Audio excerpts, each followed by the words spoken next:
اس سیدھی سادھی عورت کے چہرے پر حیرت اتر آئی۔ اسے اپنے شوہر کی کاریگری کا کچھ پتہ ہی نہیں تھا۔ لیاقت نے آپ سے دوسری شادی کی اجازت مانگی تھی؟ میں نے پوچھا۔ وہ تامل کرتے ہوئے بولی، ایسی کچھ بات انہوں نے کی تو تھی، اور آپ نے انہیں دوسری شادی کی اجازت نہیں دی تھی۔ میں ان کی برائی نہیں کرنا چاہتی، مگر سچی بات تو یہ ہے کہ وہ ہر خوبصورت لڑکی کو دیکھ کر ڈانو ڈول کھو جاتے تھے۔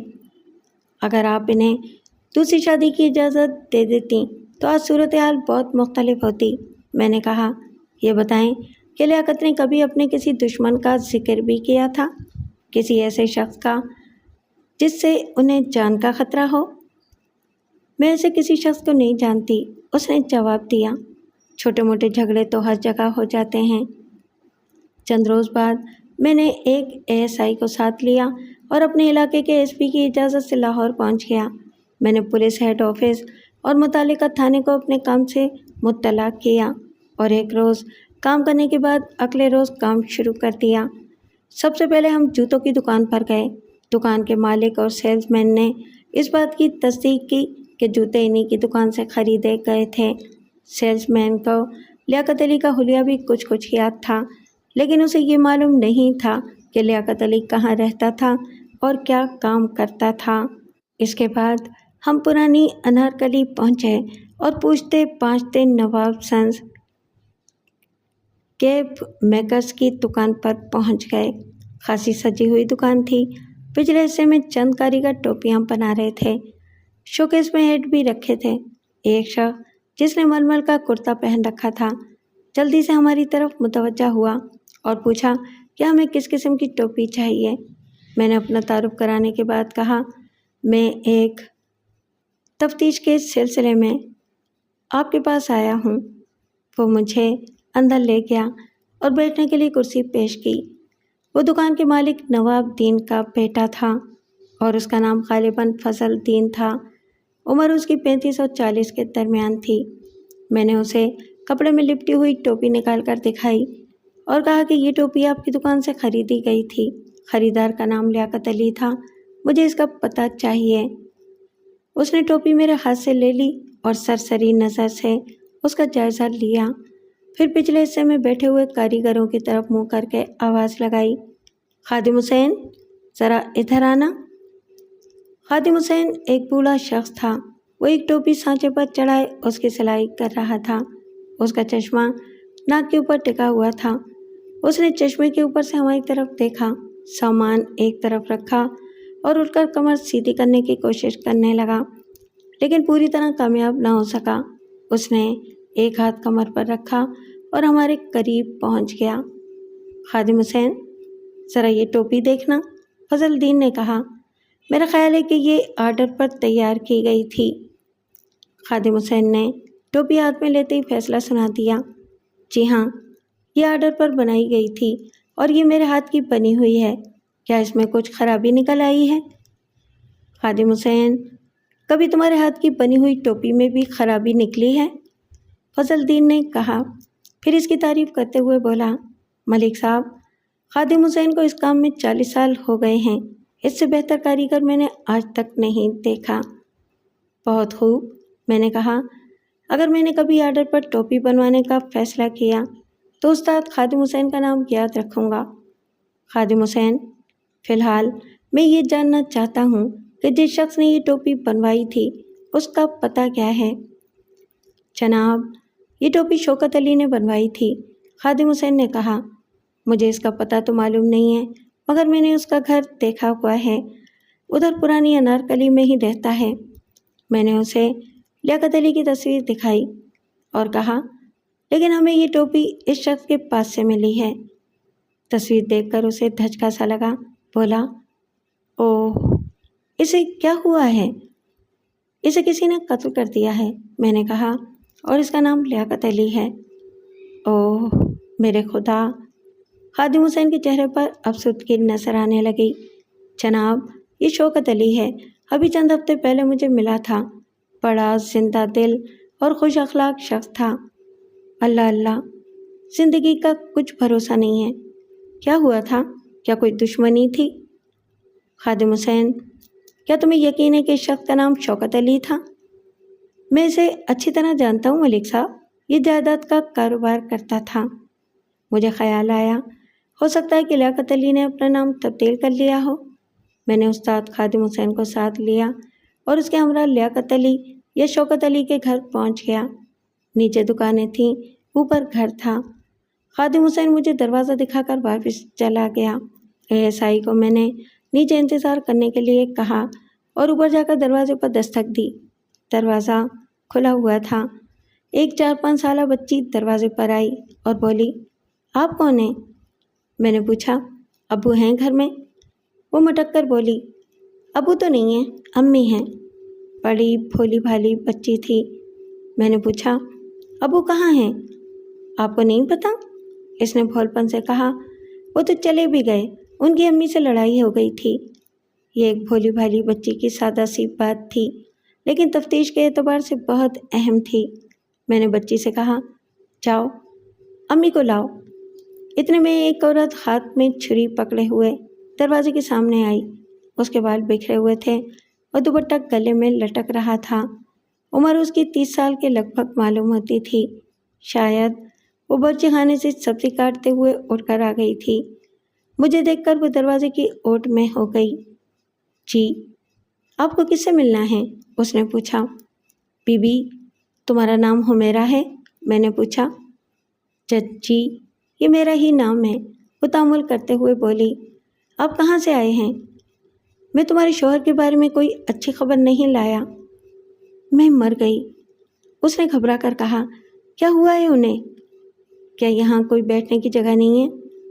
وہ مجھے اندر ڈرائنگ روم میں لے گئی۔ کمرہ چھوٹا تھا مگر خوب سجا ہوا تھا۔ حمیرہ بی بی، میں تمہارے شوہر کو لیاقت علی کے نام سے جانتا ہوں، لیکن یہاں آ کر مجھے پتہ چلا ہے کہ وہ شوکت علی کے نام سے یہاں رہتا تھا۔ کیا اس نے نام تبدیل کر لیا تھا؟ جی ہاں، کچھ ایسی بات تھی۔ لیاقت نے یہاں آ کر نام تبدیل کر لیا تھا۔ وہ کہاں ہیں؟ انہیں کسی نے قتل کر دیا ہے۔ یہ خبر سن کر اس پر سکتہ سا طاری ہو گیا۔ وہ آہستہ آہستہ صوفے پر بیٹھ گئی اور خود کلامی کے انداز میں بولی، اوہ، مجھے معلوم نہیں تھا کہ وہ اس حد تک آگے بڑھ جائیں گے۔ حمیرہ بی بی، تمہارے خیال میں یہ حرکت کس کی ہو سکتی ہے؟ میں نے پوچھا۔ اس نے خالی نظروں سے میری طرف دیکھا، پھر بولی، یہ واقعہ کب پیش آیا ہے؟ اس مہینے کی 13 تاریخ کو، میں نے جواب دیا۔ ابھی تک اس کی آنکھوں سے ایک بھی آنسو نہیں ٹپکا تھا۔ وہ ان لوگوں میں سے معلوم ہوتی تھی جنہیں بہت تاخیر سے صدمہ پہنچتا ہے۔ میں نے اسے لیاقت علی کے قتل کی تفصیل بتائی، پھر اپنا تعارف کرایا۔ باہر صحن میں 2 بچے کھلونوں سے کھیل رہے تھے۔ ایک تو وہی لڑکی تھی جس نے دروازہ کھولا تھا، اور دوسرا ایک 2-2.5 سالہ بچہ تھا۔ دونوں نے صاف ستھرے کپڑے پہن رکھے تھے اور بہت پیارے بچے تھے۔ میں نے حمیرہ سے پوچھا، یہ تمہارے بچے ہیں؟ وہ مجھ سے کچھ نہیں بولی، صرف اسبات میں سر ہلا دیا۔ ایک شخص کی موت سے 2 گھر برباد اور 4 بچے یتیم ہو گئے تھے۔ اس کا سبب وہ غیرت جاہلیت تھی جو کسی متعدی بیماری کی طرح ہمارے معاشرے سے چمٹی ہوئی ہے۔ حمیرہ بی بی، لیاقت علی سے تمہارا جھگڑا کس بات پر ہوا تھا؟ اس نے چونک کر میری طرف دیکھا۔ جھگڑا؟ آپ کو کس نے بتایا کہ ہمارا جھگڑا ہوا تھا؟ کسی بتانے والے نے بتا دیا۔ میں نے کہا، اس جھگڑے کی وجہ کیا تھی؟ اس نے قدرے تامل کرتے ہوئے کہا، لیاقت کئی روز سے اپنی پہلی بیوی سے ملنے کی باتیں کر رہے تھے اور میں نہیں چاہتی تھی کہ وہ اس شہر میں واپس جائیں۔ اس بات پر ہمارا روز جھگڑا ہوتا تھا۔ لیاقت کی بیوی کے علاوہ 2 بچیاں بھی ہیں۔ تمہارا اس بات پر جھگڑا کرنا ہرگز مناسب نہ تھا۔ تمہارا شوہر تمہارے علاوہ اپنی پہلی بیوی کے حقوق ادا کرنے کا بھی پابند تھا۔ اس کی بیٹیوں کو بھی ایک مہربان باپ کی ضرورت تھی۔ تم نے اپنی سوکن کو جس سائے سے محروم رکھنے کی کوشش کی، قدرت نے تمہیں اور تمہارے بچوں کو بھی اس سائے سے محروم کر دیا۔ وہ تذبذب کرتے ہوئے بولی، میرے روکنے کی ایک وجہ اور بھی تھی۔ اور وہ وجہ کیا تھی؟ وہاں لیاقت کے چند دشمن بھی تھے۔ مجھے